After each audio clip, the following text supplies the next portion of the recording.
बच्चों की हर डिमांड आप पूरी करते हो। कौन सी चीजों को हमें हाँ बोलना है, कौन सी चीजों को ना बोलना है ना, वो कभी कभी एज अ पेरेंट हम बहुत कंफ्यूज हो जाते हैं।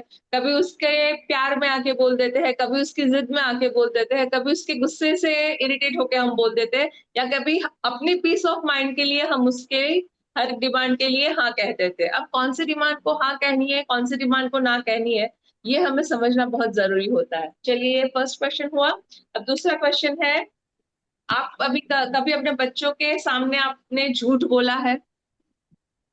जैसे जाना हो मूवी देख ले और हस्बैंड के साथ मूवी देख ले, बाहर जाने का प्लान है, बच्चों को साथ में नहीं ले जाना, उनकी पढ़ाई है, स्कूल है, कुछ भी है, तो हम लोग बोल देंगे हम लोगों को कहीं हॉस्पिटल में जाना है, कहीं वो जाना है, और बोले ही होंगे हम सब। हमको झूठ बोलना पड़ता है, और ये सही बात भी है, लेकिन इस झूठ का आगे प्रभाव क्या पड़ता है ना, वो हमें नहीं पता चलता। फिर जैसे हम करते हैं ना, वैसे ही बच्चे हमारे साथ करते हैं, और फिर वो हमारे साथ झूठ बोलेंगे ना, तो हमें नहीं अच्छा लगता। अब तीसरा है, आपने बच्चों को कभी पुलिस, भूत या तेरे पापा को बोल दूंगी, आने दे तेरे पापा को, तेरे पापा को ही बताती हूँ, ऐसा किया है? हाँ या ना? किसी का डर बताया है बच्चे को? देखो, ये पुलिस वाला आया। अभी तो मतलब जैसे बहुत सारे अलग अलग एज ग्रुप्स की मम्मा है यहाँ। मतलब छोटे रहते हैं ना, तो हम लोग बताते ही है, तेरे पापा को आने दे, मैं उनको बता दूंगी, है ना। बेचारे पापा तो वैसे ही रहते हैं बाहर, और आएंगे तो हो पापा को बता दूंगी। फिर भूत, सो जा नहीं तो भूत आ जाएगा, ये वो पुलिस वाला अंकल ले जाएंगे, तो कोई चीज जिद कर रहा है तो। किया है ऐसा? सब करते हैं। अच्छा, आपके बच्चे के फेवरेट कार्टून और कोई गेम्स, उसके आपको नाम पता है? Very good. अगर आपको पता है तो आप बहुत अच्छे हैं, और इसीलिए आप ये नाम सुन के, या ये जो परसेप्शन है वो सुन के आप यहाँ आए कि आपको अपने बच्चे की केयर है, आपको उनके साथ अपना बॉन्डिंग अच्छा करना है। अब इसके अलावा और एक दो क्वेश्चन है। आपको पता है आपके बच्चे का रोल मॉडल कौन है? जैसे कोई भी हो सकता है, गांधी जी है, सुभाष चंद्र बोस है, या अभी नरेंद्र मोदी है, या अंबानी है, या कोई भी XYZ। वो आपको नहीं पता है? मतलब हमारी ऐसी कन्वर्सेशन ही नहीं होती है बच्चों के साथ कि उसके दिमाग में क्या चल रहा है हम पूरी तरह से समझ सके। अच्छा, अब आपके बच्चे का फेवरेट गॉड, भगवान, फेवरेट एनिमल या फेवरेट कलर कौन सा है? वो शायद पता होगा, लेकिन वो ही क्यों है? जैसे भगवान तो बहुत सारे हैं, कृष्ण है, राम है, अर्जुन, अरे सॉरी, हनुमान जी है, शिव जी है। तो चलो, मतलब हनुमान जी पसंद है, तो क्यों पसंद है ये आपको पता है? अब एनिमल है तो किसी को वुल्फ अच्छा लगता है, किसी को लायन अच्छा लगता है, वो क्यों अच्छा लगता है वो भी पसंद है। कलर है तो किसी को ब्लैक कलर ही पसंद है, और किसी को लाइट कलर ही पसंद है, वो क्यों है? पसंद है वो हमें पता है, लेकिन क्यों है वो हमें नहीं पता। अगर हम वो सारी बातें उससे जान सके, या वो हमें बता सके ना, तो हम उसकी पर्सनालिटी को और अच्छे तरीके से समझ सकते हैं, उसको नेगेटिव वे को हम पॉजिटिव कर सकते हैं। और एक लास्ट क्वेश्चन है, आपने उसको कभी भगवान को थैंक यू बोलना सिखाया है? भगवान, मतलब जैसे आज कुछ अच्छी बात हो गई, थैंक यू गॉड बोल दो बेटा, ऐसा सिखाया है आपने? नहीं। मतलब ये तो हमें भी सीखना चाहिए कि हम छोटी छोटी बातों के लिए हमें भी थैंक यू बोलना चाहिए। हम नहीं बोलते तो हमारे बच्चे नहीं बोलेंगे। चलिए, ये तो छोटे छोटे क्वेश्चन आंसर्स थे कि आप अपने बच्चों को कितना जानते हैं ये। अब मैं आप लोगों को है ना, थोड़े मेरे ये सवाल को थोड़ा मैं अ, अलग तरीके से पूछती हूँ।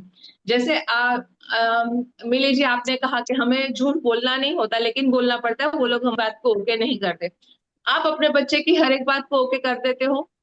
आप या कोई भी मम्मा अपनी बच्चे की हर बात को ओके करते हो? नहीं करते, तो इसलिए वो भी हमें झूठ बोलेंगे। अगर हम उनसे बोलते हैं, तो हम ऐसा कैसे एक्सपेक्ट कर सकते हैं कि वो हमसे झूठ ना बोले? बराबर। अब इसके लिए हमें उसके साथ पूरा ट्रांसपेरेंट होना पड़ता है, कि जैसे हम है, वो अगर हमें स्वीकार करता है, जजमेंट नहीं होता हमारे साथ, तो हमें भी वो जैसा है, बच्चा हमारा जैसा भी है, उसे हमें स्वीकार करना है, जजमेंट नहीं होना है उसके साथ। अब जैसे मैंने कहा कि हमें उसके साथ ट्रांसपेरेंट होना पड़ता है बच्चों के साथ, और जजमेंटल नहीं होना पड़ता। अगर बच्चा फाइटिंग ही करता है, वो अगर किसी को मार के भी आता है, तो हम तुरंत ही जज कर लेते कि तूने कोई गलती जरूर की होगी, इसीलिए तेरी फाइटिंग हुई, या इसीलिए सर या टीचर ने तुझे डांटा। क्यों? हमेशा ऐसा थोड़ी ना होता है। हमें बच्चों का पॉइंट ऑफ व्यू ही नहीं पता होता और हम उस पर सीधा ब्लेम करने लगते हैं, क्योंकि हमारे इजी टारगेट होते हैं, है ना। हमारा बहुत सारा मूड स्विंग, बहुत सारी परेशानियां, बहुत सारी रिलेशन या कुछ भी हमारी प्रॉब्लम रहेगी, हम किसी और को बोल नहीं पाते, हमारे लिए अपना खुद का मी टाइम नहीं होता, इसलिए हमको इजी टारगेट बच्चा ही मिलता है, क्योंकि वो हमारे सामने आर्ग्यू नहीं करता। जैसे अब टीनेज आई तो वो आर्ग्यू करेगा, वो अपना पॉइंट ऑफ व्यू रखेगा। मतलब हमारा बच्चा टीनेज में आएगा, उसके बाद वो हमसे आर्ग्यू भी करेगा और हमसे गुस्सा भी होगा। मतलब वो टीनेज से नहीं, वो उससे पहले होता है, लेकिन वो थोड़ी थोड़ी उसमें होता है तो हमें पता नहीं चलता है। जैसे कभी हम पर 7-8 साल का बच्चा भी गुस्से हो जाता है, वो ऐसे ही कुछ भी उसके हाथ में लगा वो छोड़ के चला जाता है। वो छोटी सी एक्सटेंट होती है, वो हमें पता नहीं चलती। वो फिर पहले हफ्ते में या 10 दिन में एक बार होती है, फिर 2-3 दिन में एक बार होती है, फिर डेली बेसिस पर होती जाती है, फिर एक कोई चीज हुई, फिर उसके बाद और दूसरी हुई। तो वो छोटी छोटी बेसिस पर शुरू होती है तो हमें पता भी नहीं चलता, लेकिन जब वो एक्सट्रीम लेवल पर पहुंचती है तब हमें पता चलता है कि ओ माय गॉड, ये तो कितना चेंज हो गया। चेंज कभी ऐसे ही नहीं आता है, वो आहिस्ता आहिस्ता शुरू होता ही है, लेकिन हम उसको रियलाइज नहीं कर पाते, है ना। अब मैं आपको ये एक स्लाइड बताती हूँ, इसमें स्टेज 1 लिखा है, ADD। अगर आपका बच्चा कोई बात नहीं मान रहा है तो उसको आप एडवाइस दे सकते हैं, उसके साथ चीजों को डिस्कस कर सकते हैं, और उससे उसको जो भी डिसीजन लेना है वो उसका खुद का रहेगा। आप उसको उसके डिसीजन में अगर वो नहीं मान रहा है तो आप उससे डिस्टेंस रख सकते हैं। તેથી એડવાઇસ ADD હવે એડવાઇસ નું મેં તમને કીધું કે તમે એને તમારી રીતે બધી એડવાઇસ આપી શકો કે આ જો મોબાઈલ જોશો તો ચશ્મા આવી જાય, તારા ભણવાનું તારું ઓલું ડિસ્ટર્બ થાય કે જે થાય, આપણે ઘણા બધા આપણી પાસે હોય તો આપણી સામે એ લોકોના ફાયર ક્વેશ્ચન્સ પણ હોય, બરાબર। પછી હવે એમાં આવશે ડિસ્કસ। હવે ડિસ્કસમાં શું આવે, આપણે એડવાઇસ આપી, એડવાઇસ આપણે એક જણા આપીએ। હવે ડિસ્કસમાં શું થાય ખબર છે, સામે અને આપણા બંનેની આપલે થાય, વાર્તાઓની આપલે થાય। હવે आप बोलेंगे कि मोबाइल नहीं देखना है, बच्चा बोलेगा क्यों, क्यों नहीं देखना है मुझे। अब आप डिस्कस कर सकते हैं बच्चे के साथ। डिस्कस मतलब अब किस तरह डिस्कस में ऑलवेज दो जन आते हैं आमने सामने। जैसे मैं बात कर रही हूँ, मैंने आपको बोला, आपने कुछ मुझे बोला, मैंने आपकी बातों को समझने की कोशिश की, आपने मेरी बातों को भी समझने की कोशिश की। अब तब भी नहीं मानते बच्चे, तो भी नहीं मानते, ये बात तो 100% है। अब डिस्टेंस रखना है। डिस्टेंस किस तरह, जैसे तुझे देखना हो तो देख, तेरी मर्जी है। अगर तुझे इतने परसेंटेज नहीं आए या इतना काम नहीं हुआ तो मैं तुझे ये नहीं करने दूंगी। मतलब समझो कि अभी एग्जाम आ रही है और हम लोग बोल देंगे भाई तेरे 85% आ रहे हैं तो तेरे 85% ही आने चाहिए, उससे कम आए तो तेरा मोबाइल देखना बंद हो जाएगा 1 वीक के लिए या 1 मंथ के लिए, जो भी आप डिसाइड करो। इतना बोल के फिर आपको डिस्टेंस कर लेना, उसको फिर ज्यादा बोल बोल बोल बोल बोल नहीं करना है, टोक टोक टोक टोक नहीं करना है। ऐसा करेंगे ना तो बच्चों को लगेगा यार मम्मी तो बोलती ही रहती है, करो ना अपना काम, वो तो बोल के चली जाएगी। लेकिन आप जो भी बोलो वो इतना असर्टिव होना चाहिए ना, first eye to eye contact करके। अब देखिए मम्मा, बहुत सारी मम्माओं का क्या होता है पता है, कब से तुझे बोल रही हूँ मोबाइल तो करता ही नहीं है, मुझे अपनी काम करना है, तू अपना काम नहीं कर रहा है, तुझे पता ही नहीं चलता। मैं आपके सामने देख ही नहीं हूँ, आप मुझे आप ऑब्जर्व करने की कोशिश कर सकोगे, नहीं ना। आई टू आई कांटेक्ट करना हमेशा जरूरी होता है हर एक रिलेशन में, और बच्चों के साथ तो स्पेशली, है ना। अगर मैं ऐसे देख के मैं कुछ अपना काम कर रही हूँ, जब आपको अपनी बात पूरी मनवानी है तो बच्चों के साथ आई टू आई कांटेक्ट करके, वो 2 महीने का हो, 2 साल का हो, 22 साल का हो, 42 एज का हो, कोई भी ईयर का हो, अगर हमें अपनी बात मनवानी है, हमें अपनी बात उस तक पहुंचानी है, उसको कन्विंस करने के लिए राजी करना है, तो first eye to eye contact is compulsory and necessary. हम वो करते ही नहीं है, हम हमारा आजू बाजू का बहुत सारे काम लेके बैठ जाते हैं, और फिर हम उसको बोलते हैं, उसके सामने देखते ही नहीं, ऐसे या ऐसे कुछ करते हैं, और फिर जब टेम्पो हमारा बढ़ जाता है ना तो एकदम चिल्लाते हैं। और फिर वो बच्चे को ऐसा ही लगता है मम्मा तो हमेशा गुस्सा ही होती है, और पापा देखने देते हैं, क्योंकि पापा पूरा दिन घर नहीं होते, उनको लगता है भाई मैं शांति से, यार तुम लोगों को जो करना है करो, मुझे नहीं करना है। इसलिए मम्मी तो हमेशा विलेन ही बन जाती है। पापा कुछ बोलते नहीं है, पापा टोकते नहीं है ज्यादा जितना मम्मी टोकती है, क्योंकि 24/7 मम्मी को साथ में रहना है। अब मम्मा को साथ में रहना है तो उसको अपना टेम्पो घुमाए बिना बच्चों के साथ डील करनी है। डील में सबसे फर्स्ट यही आता है कि आपको कोई भी चीज हो, आपको पहले उससे एडवाइस करना है, फिर उससे डिस्कस करना है, और बता के डिस्टेंस क्रिएट करना है। मतलब आपने बोल दिया, अगर तेरे, जैसे ये मोबाइल की बात आई तो हम लोगों ने बोला कि 85% अगर से कम आए तो 1 महीने तक तू मोबाइल नहीं देखेगा या 30 मिनट देखेगा, XYZ जो आप रूल बना वो उसे फॉलो करना होगा। लेकिन वो फॉलो करने में भी आपको आई टू आई कांटेक्ट, हर एक बातों में आपको आई टू आई कांटेक्ट करना बहुत जरूरी होता है। और जितना हम बचपन से ये सारी आदतें करेंगे ना उतना बहुत ज्यादा होता है। गुजराती में कहावत है कि पाके घड़े काठा न चढ़े, बराबर ना। अब ये मतलब ऐसा होता है कि जैसे आप बड़े हो जाते हो तो आपको बहुत ज्यादा प्रॉब्लम्स होती है समझने में। अगर बचपन से ही एक हैबिट है कि भाई मेरी मम्मा ने बोल दिया, अगर मेरा 85% नहीं आना तो वो तो मुझे नहीं करने देगी, ये बच्चे को पता होना चाहिए। और स्ट्रिक्ट और रूड ये दोनों बातें भी अलग है, आपको बच्चे के साथ स्ट्रिक्ट होना है, रूड नहीं होना है। हम लोग है ना ज्यादातर एकदम नॉर्मल बिहेवियर करते हैं और फिर एकदम रूड हो जाते हैं, हम स्ट्रिक्ट लेवल पे तो आते ही नहीं है। जो स्ट्रिक्ट लेवल एक्चुअली जरूरी है बच्चे के लिए वो तो हम करते ही नहीं है। आपको पता है खेलने बाहर जाते हैं वो अपनी एज के बच्चों के साथ खेलते हैं, सीखते हैं, धूल मिट्टी में खेलते हैं, उनकी इम्यूनिटी कितनी बूस्ट होती है उससे। आजकल के जमाने में तो छोटे छोटे बच्चों को भी उसकी मम्मियां कहीं बाहर नहीं लेके जाती, पूरा उतना घर के पास ही पूरा गार्डन होता है, पूरा वहां पे ही सिर्फ सैंड में ही थोड़ा खिलाती है, तो उसकी इम्यूनिटी बूस्ट नहीं होती, और अब से इतनी लो इम्यूनिटी रहेगी तो कैसे चलेगा फिर। बाहर जब खेलने जाते हैं वो अपने एज के बच्चों के साथ कभी लीडर भी बनते हैं, कभी फॉलोअर भी बनते हैं, कितनी सोशल एक्टिविटीज वो करते हैं। और बीइंग बी अ फ्रैंकली, आपको अपने बच्चे कैसे चाहिए, सिर्फ पढ़ाकू ही चाहिए या ऑलराउंडर चाहिए? 99% या 100% आना बिल्कुल जरूरी नहीं है। हमें दिमागी मतलब किताबी कीड़ा नहीं बनाना है दिमाग से, उसको हर एक चीज का नॉलेज हो, और सबसे जरूरी बात है कि हमारा बच्चा हैप्पी हो। ये पढ़ाई तो बहुत जरूरी होती है, हम मानते ही है, लेकिन अगर वो खुश रहा तो अपने आप 2 घंटे में भी पढ़ाई कर लेगा ना तो भी अपने आप उसको आ जाएंगे जितने परसेंटेज आने चाहिए उतने। हमें फर्स्ट फर्स्ट रैंक हमें लाना है, फर्स्ट 1 से 5 के बीच हमें उसका नंबर चाहिए, इसलिए हम उस पर प्रेशर करते हैं। अगर वो खुश रहा और उसको बोल दिया कि भाई हाँ तू खेल के आ, लेकिन अभी आने के बाद तू एक आधा घंटा पढ़ लेना या तू, और बी अ फ्रैंकली स्कूल में सिर्फ रट्टा ही मराते हैं, वहां कुछ ज्यादा प्रैक्टिकल नॉलेज होता नहीं, इससे अच्छा है भले ना बाहर जाए खेलने के लिए। हम लोगों को चाहिए कि हमारा बेटा या बेटी 1 से 5 के अंदर ही नंबर है, उसके 90+ ही का है। क्यों? हमारी सबसे पहली प्रायोरिटी यही होनी चाहिए कि वो खुश हो। जब वो छोटा सा था हमारे हाथ में आया था तो हम उसके लिए कितना, वो सिर्फ स्माइल दे दे उसके लिए हम कितनी एफर्ट्स करते थे। हाँ दिक्कू, सू कॉलेज डिंगलू डिंगलू एविते करीने, ऐसे करके हम उसको हंसाने की कोशिश करते थे। जैसे जैसे बच्चा बड़ा होता गया वो बेचारा हंसने की कोशिश कर रहा है, खुश होने की कोशिश कर रहा है, और हम लोग चुप, ना नहीं जावानू नहीं करवानू नहीं करवानू, उसकी स्माइल को ऐसे ऐसे कर देते हैं। लगता है आप लोगों को हम सब ने ऐसा किया होगा, डायरेक्टली और इनडायरेक्टली हम सबसे हो ही जाता है, हो ही जाता है। नहीं नहीं अभी बाहर जाना है, नहीं नहीं ऐसा नहीं करना है, नहीं नहीं ऐसा नहीं करना है, हो ही जाता है, क्योंकि हमारे पास उतना पेशेंस ही नहीं होता है।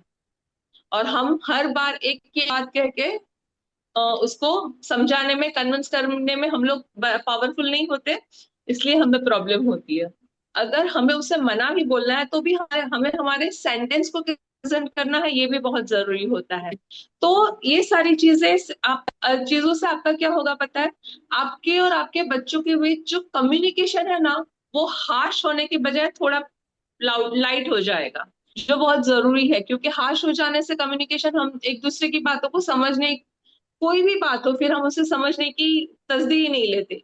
मम्मा तो बोलती ही रहती है, बेटा तो बोलता ही रहता है, उसको तो यही करना होता है। दूसरी साइड पे लिखा हुआ है अप्रिशिएशन, प्रॉब्लम एंड सॉल्यूशन। चलिए अब है ना हम इस पर बात करते हैं। एपीएस पहले का था एड, और इसका है एपीएस। एपीएस में फर्स्ट आता है अप्रिशिएशन। आप सबने अपने बच्चों को कब अप्रिशिएट किया था? हम सबको भी अप्रिशिएट की जरूरत होती है ना।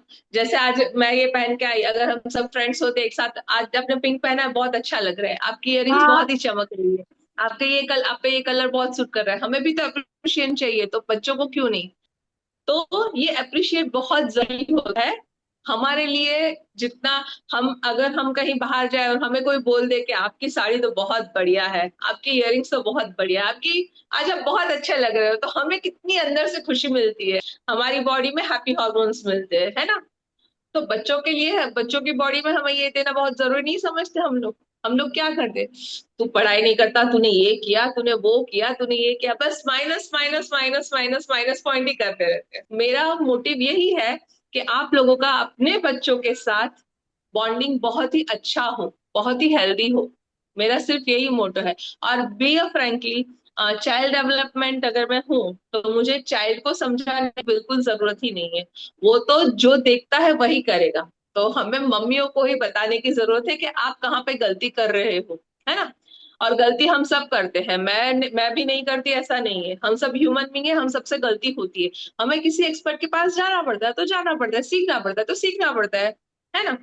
अब इसके अलावा अप्रिशिएट हो गया। अब उसकी कोई प्रॉब्लम हो, वो उसने आपको आके बताई हो, ऐसा कितनी बार हुआ है आपके बच्चे ने अपनी प्रॉब्लम आके आपको बताई हो और आपने उस पर ब्लेम ना किया हो। प्रॉब्लम तो कई बार बच्चे बताते हैं, जैसे छोटे रहेंगे ना तो ज्यादातर बताते हैं, फिर बड़े होंगे ना तो मम्मा तो चिल्लाई जा रहे तो छोड़ दो, अपने तरीके से ही करो डील, जो होगा बाद में देखे जाएंगे। उन लोगों का एटीट्यूड इस तरह हो जाता है ना। आप लोग ने अपनी बच्चे की कब प्रॉब्लम सुनी और उस पर रिएक्ट नहीं किया, नेगेटिव रिएक्ट नहीं किया, उसकी प्रॉब्लम नहीं सुनी, तो हम उसका सॉल्यूशन किस तरह लाएंगे। अगर हम वो अपनी प्रॉब्लम लेके हमारे पास नहीं आएगा तो वो अपनी प्रॉब्लम लेके किसके पास जाएगा। अपने जितने, अपने जैसे अपनी एज के फ्रेंड्स के पास, है ना। अपनी एज के फ्रेंड्स के पास जाएगा, उन लोगों का दिमाग कितना रहेगा, जितना उसका है उतना ही। उसके पास एक्सपीरियंस कितना रहेगा, जितना आपके बच्चे के पास है उतना ही। तो उसको मिलेगा प्रॉपर सॉल्यूशन, नहीं मिलेगा। इसलिए उसके सॉल्यूशन के लिए भी हमें उसकी प्रॉब्लम को सुनना बहुत जरूरी है, जो हम लोग सुनते ही नहीं है। बच्चे बड़े हो गए फिर वो तो आके हमको प्रॉब्लम बताने वाले ही नहीं है। जैसे जितने छोटे रहेंगे ना तब तक आके हमें प्रॉब्लम भी बताएंगे, मम्मा मेरे साथ स्कूल में ये हुआ वो हुआ, कुछ भी XYZ छोटी छोटी बातें भी आके बताएंगे। जैसे जिनके बच्चे बड़े हैं उन लोगों ने तो ये फेस किया ही होगा कि बच्चा 8 9 में आ गया ना, उसके बाद आप पूछेंगे ना स्कूल में क्या हुआ, हाँ पढ़ाई की हो गई बस। उसके पहले वो आगे सारी छोटी छोटी बातें भी बताता था कि हाँ स्कूल में ये हुआ, मेरे पास ये बैठा था, उसके लंच बॉक्स में ये था, उसने ये किया, उसने ये वो किया। उसमें कभी कभी उसने प्रॉब्लम भी बताई होगी, लेकिन इनडायरेक्टली हमारा बिहेवियर इस तरह हो जाता है कि हम उसकी प्रॉब्लम को सुनते भी नहीं है और उसका सॉल्यूशन भी देते नहीं है, तो धीरे धीरे वो अपनी प्रॉब्लम्स भी हमें बताना बंद कर देता है। तो इसीलिए हमेशा उसकी बात, चाहे आप जितने भी थक गए हो, चाहे आप जितने भी इरिटेट हो, फैमिली मेंबर से, अपनी जॉब से, अपनी बॉडी से, उसकी बातों को बस ध्यान से सुनिए। वो बहुत जरूरी है, जो हम लोग करते ही नहीं है। अगर हम लोग करने लगे ना तो उसके फ्रेंड हम बन जाएंगे। Mom is child first friend, first teacher, first love. अगर हम उसके फर्स्ट जो पहले थे वैसे अब तक रहना है तो हमें उसकी प्रॉब्लम को सुनना है, हमें उसे अप्रिशिएट करना है। जैसे आप लोग देखो ना तो मतलब टीनेज गर्ल रहेगी या जो भी रहेंगी ना, अरे यार तू तेरी तो स्कर्ट बहुत ही अच्छी लग रही है, तो वो उसकी मतलब ओ हो मेरी फ्रेंड ने मुझे अप्रिशिएट किया। अगर बॉयज रहेंगे तो वो भी टीनेज में, यार क्या मस्त लग रहा है तू, ऐसा बोलेंगे तो उसको भी यार मेरे पे तो ये सूट हो रहा है। और बच्चा कोई भी अपनी पसंद का कपड़े मीन्स के कपड़े लेकर आया और पहन लिया और हम लोगों को वो कलर या कुछ भी ये तो बहुत बकवास है, वो हमको बताएगा करेगा, वो लाया उसने पहन लिया चला गया बाहर। जो भी है उसके साथ हमको एक्सेप्ट करना बहुत जरूरी है। हम क्यों इस तरह एक्सेप्ट कर ले, एक्सपेक्ट कर ले कि हमारा बेटा है या बेटी है, उसको स्कूल में सब चीज आनी ही चाहिए, उसको सब कुछ याद होना ही चाहिए। जब हमें याद नहीं रहता, नई चीजें हैं हमें याद नहीं रहती तो नहीं रहती बच्चों को भी याद, इट्स ओके। हम है परफेक्ट, हम सब में भी कमियां हैं, हम कोई भी परफेक्ट नहीं है। जैसे मेरा नाम प्रीति है तो मैंने यहाँ पे लिख दिया है पी।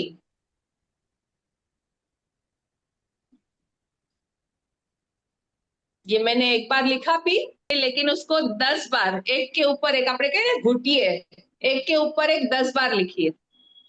Very good. अब इसको आप प्रेस कीजिए, अपने हाथ को ही प्रेस कीजिए, पूरी तरीके से ऐसे प्रेस कीजिए।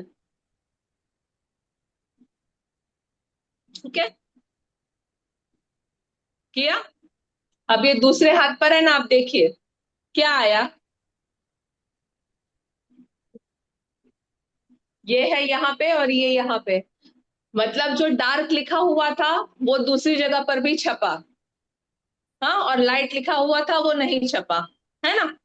मतलब आप अपना कैरेक्टर, अपनी बातों को जो मैंने बताया है एड और एपीएस, वो आप जितना अपने तरीके से अपने पर अप्लाई करेंगे उतना ही इम्पैक्ट आपके बच्चे पर आएगा।